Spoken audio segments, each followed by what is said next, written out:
இன்றைக்கி ஏன் இந்த ஷார்ட்ஸ் இடியாப்பத்தோடு ஆரம்பிக்கிறேன்னு பார்க்குறீங்களா? அது ஒரு பெரிய டிஸ்கவரி மாதிரிங்க. அதை நம்ம பார்க்கலாம். நான் 6th படிக்கிற பொண்ணுக்கிட்ட, அவள் இங்கிலீஷ் மீடியம் படிக்கிறா. அதில் தமிழில் கும்மி பாட்டுன்னு வருது. அதை எழுத சொன்னேன். கும்மி பாட்டுன்னு எழுத சொன்னால் அவள் இப்படி எழுதுனான்.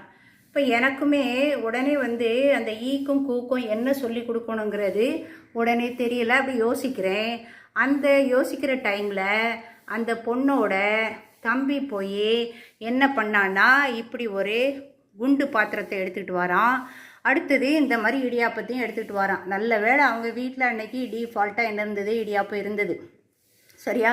அப்போ தான் அவன் என்ன சொல்கிறான்னா, அந்த கூ எழுதும்போது என்ன பண்ணணும், இந்த மாதிரி வளைச்சி கொண்டு வரணும்.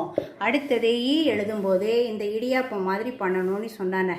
எப்படிடா இது அப்படின்னு ஆச்சரியப்பட்டு போனேன்.